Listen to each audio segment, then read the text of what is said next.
Pilsen, a Mexican neighborhood on the Lower West Side of Chicago, is a lively cultural center in which many Mexicans and other Latino groups have carved a space for themselves through street art. Pilsen boasts large, colorful murals and other art forms including graffiti. For many, the presence of graffiti is not an appealing art form. However, Javier Ruiz, an artist and community organizer at Pilsen Alliance, a social justice organization that provides grassroots leadership in Pilsen, says that graffiti is a complex art form that can often be broken down within itself. It's another form of street art, but if you're referring to like tagging, that kind of graffiti, that's more like on the some people would put it in the vandalism side, because some of the taggers, they have the thinking they just want to get their name out there. But then there's the other angle, some more are more about the art, more about the muraling, and they prefer to just spend more time painting a certain piece rather than just going around writing their name everywhere. So there's two different angles to when it comes to graffiti. In the last few months, graffiti that reads "Pilsen is not for sale" has appeared on various storefronts and buildings undergoing renovations. Pilsen has used art as a vehicle for activism before, but it is the first time in which graffiti is used as a form to resist the rampant gentrification occurring in Pilsen. Ruiz says that the tags have even appeared on the storefront of Pilsen Alliance, and that the graffiti really brings the issue to people's attention. So a lot of people just want to shove that thinking under the rug.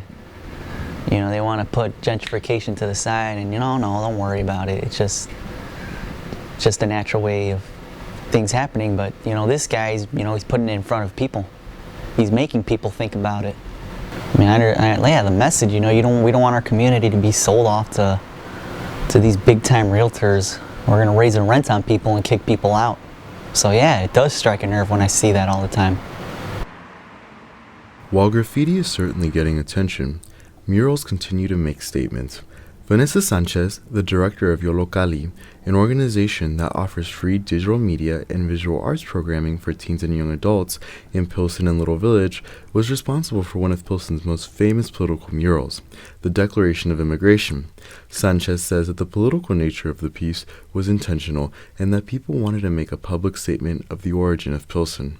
For the students, for the artists who made it, they wanted to make a statement about the neighborhood of Pilsen and what that community looks like and how it's kind of changing. And so they wanted to make that public art piece there to kind of let new people know, like, this is how this neighborhood started off and this is how it should be remembered. With the rise of graffiti, especially its utilization in activism, Sanchez says it's important to understand the history of graffiti, and she hopes Yolocali can do this.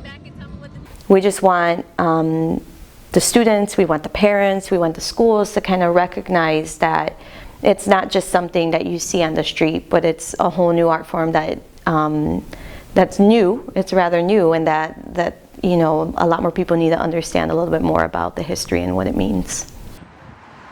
Pilsen continues to fight gentrification and other social issues through art. This is Marvin Sanchez signing off from Medill.